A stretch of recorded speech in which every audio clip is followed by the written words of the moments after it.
Welcome to Shri Learning Academy. Let's simplify benefits of multi-threading. When we started this module on threads, we first clarified what a thread actually is and how it differs from a process. We already know that a process is a running program with its own memory space. And a thread is a smaller unit of execution that lives inside that process. All threads of the same process share resources like memory and files, but each thread has its own execution flow. Keeping that in mind, let us now focus on why operating systems and modern applications rely so heavily on multi-threading and what real benefits it brings. One of the biggest advantages of multi-threading is improved responsiveness. This is something you experience every day, even if you are not aware of it. Think about a web browser. When you open a web page, the browser does not just do one thing. It fetches data from the network, renders text and images on the screen, handles user input like scrolling or clicking, and maybe even plays audio or video.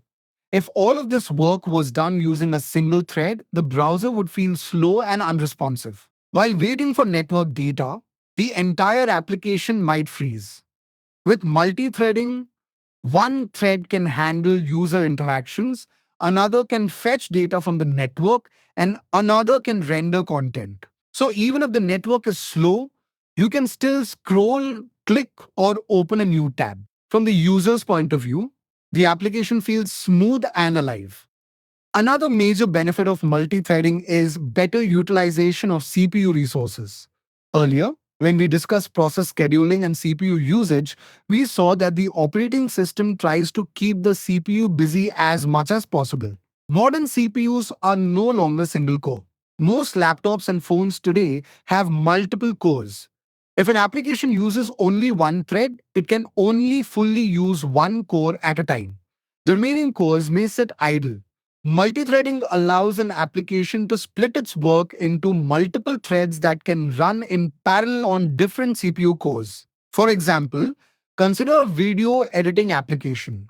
One thread can decode video frames, another can apply filters, and another can handle audio processing. By running these threads in parallel on different cores, the overall task finishes much faster. This is one of the reasons why software feels much quicker on multi-core systems. Multi-threading also helps in overlapping I/O operations with computation. In earlier modules, we talked about I/O operations like reading from disk or waiting for network data. These operations are usually slow compared to CPU speed. If a program waits for I/O in a single thread, the CPU often stays idle during that waiting time. With multi-threading, while one thread is waiting for input or output, another thread can continue doing useful work. Imagine a file download manager. One thread might be waiting for data packets from the network, while another thread updates the progress bar and another verifies the downloaded data. The CPU stays productive instead of wasting time waiting.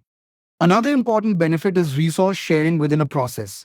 Since threads of the same process share memory and files, communication between threads is faster and easier compared to communication between separate processes.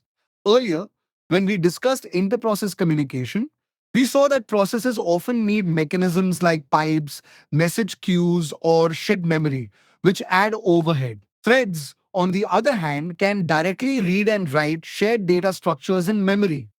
For example, in a word processor, one thread might handle keyboard input while another thread handles spell checking. Both threads can easily access the same document data stored in memory. This sharing makes cooperation between different parts of the program more efficient. Of course, this benefit also comes with challenges like synchronization, which we will cover later, but the performance advantage is significant. Multi-threading also improves scalability of applications. Scalability means the ability of a program to handle increasing workloads efficiently. A classic example is a web server. A server may need to handle thousands of client requests at the same time. If it uses a single thread, it can process only one request at a time, which is clearly not practical. With multi-threading, the server can create a separate thread for each client request, or use a pool of threads to serve multiple clients. As the number of clients increases, the server can scale by using more threads and more CPU cores. This idea connects nicely with what we will later study in distributed systems and cloud operating systems, where multi-threading plays a key role in handling large-scale workloads. Another benefit that is often overlooked is simpler program structure for certain problems. Some tasks are naturally concurrent. For example, in a chat application, one part of the program listens for incoming messages, while another part handles outgoing messages and another updates the user interface. Trying to manage all of this in a single thread using complex logic can make the program hard to understand and maintain. Using multiple threads, each responsible for a specific task, can make the design cleaner and more intuitive. One thread listens, one thread sends, one thread updates the screen. Each thread focuses on one responsibility. This separation can make the code easier to reason about. Multithreading also plays a big role in real time and interactive systems. Consider a game. A game engine typically runs many tasks at the same time. One thread handles player input, another updates game physics, another renders graphics, and another plays sound effects. If these tasks were done one after another in a single thread, the game would feel laggy. With multi-threading, the game can maintain smooth animation and quick response to user actions. This idea connects back to earlier discussions on responsiveness and scheduling. But here, the focus is on how threads make it possible at the application level.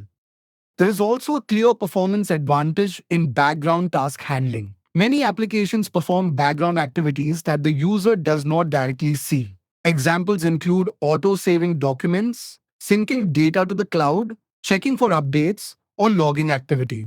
With multithreading, these background tasks can run in separate threads without disturbing the main flow of the application. For instance, while you are typing a document, an autosave thread can quietly save your work every few seconds.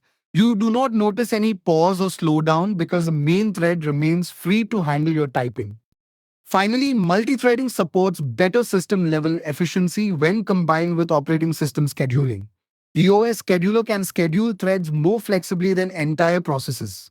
Context switching between threads of the same process is usually faster than switching between different processes because threads share the same address space. This means the operating system can make quicker decisions and switch execution more efficiently. As a result, systems that heavily use multi-threading often feel faster and more responsive under load. To summarize the idea in simple terms, multi-threading allows a single program to do many things at the same time, or at least appear to do so. It improves responsiveness, makes better use of modern multi-core CPUs, overlaps waiting time with useful work, enables fast sharing of data, supports scalability, and helps structure complex applications more cleanly. As we move forward in this module, we will see that these benefits do not come for free. Issues like race conditions, deadlocks, and thread scheduling must be handled carefully. But understanding why multi-threading is so valuable helps us appreciate why operating systems and modern software rely on it so heavily. That is it for this video. See you in the next one.